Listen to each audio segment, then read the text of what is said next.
রাত্র বাজে 12টা। তো ছোলা বুট বানানো হচ্ছে। তো রাঁধুনিটাকে দেখা যাক। রাঁধুনি কি করছে? পেঁয়াজ কাটতাছে, মরিচ কাটতাছে, অনেক চালু চালু। তো রাঁধুনির মোবাইলেও কি যেন দেখা যাচ্ছে। তো ছোলা সেদ্ধ দিয়েছে দেখা যাচ্ছে। বাবা বাবা, আবার কি করছে রাঁধুনি? তো রাঁধুনি তো কঠিন রাঁধুনি। ওরে বাবা, রাঁধুনি থ্রি ফায়ার খেলছে আর কাটাকাটি করছে রান্না করার জন্য। ছোলা বানাচ্ছে। সে থ্রি ফায়ার মিস করবে না। কঠিন খেলোয়াড়। তো দেখা যাক কিভাবে রান্না করে রাঁধুনি। আমাদের সাব্বির ছোট ভাই রাঁধুনি। তো রাত 12টায় তার ছোলা খেতে মন চেয়েছে। তো বানানো শুরু করে দিয়েছে। তো থ্রি ফায়ার খেলা মিস করতেছে না। রান্না করতেছে, সবকিছুই করতেছে, আবার থ্রি ফায়ারও খেলতেছে। তো দেখা যাক কিভাবে কি বানানো হয়। তো অবশ্যই ভালো লাগবে। তো রান্নার স্টাইল দেখেই বোঝা যাচ্ছে।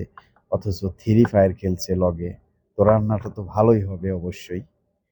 তো দেখতে থাকুন, আপনারাও বলবেন কেমন হচ্ছে। সে কি রাঁধুনি ছোলা ঢেলে দিল এখন দেখা যাচ্ছে। তো রাঁধুনি মনে হচ্ছে ভালোই। তো খেয়ে দেখা যাক কেমন হয় বানানো শেষে।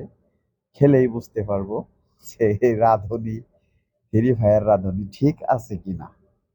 তো এই রাঁধুনির নামটা দিলাম থ্রি ফায়ার রাঁধুনি। তো আপনারা অবশ্যই বলবেন রাঁধুনির নামটা কি ঠিক আছে কিনা। তো যথচ থ্রি ফায়ার খেলছে আর রান্না করছে। তো কেমন হয় একটু দেখা যাক। তো মনে হচ্ছে ভালোই হবে, কালারটা সুন্দর আসতেছে। উরি বাবা, রান্না তো ওই লবণ তো আবার বেশি হবে না।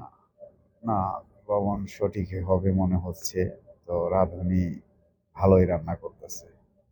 দেখা যাক, কালারটাও সুন্দর আসতেছে। ভালোই। তো কেমন হয় আপনারাও দেখুন, আমিও দেখি। রাত 12টা বাজে, খেতে মন চেয়েছে ছোলা।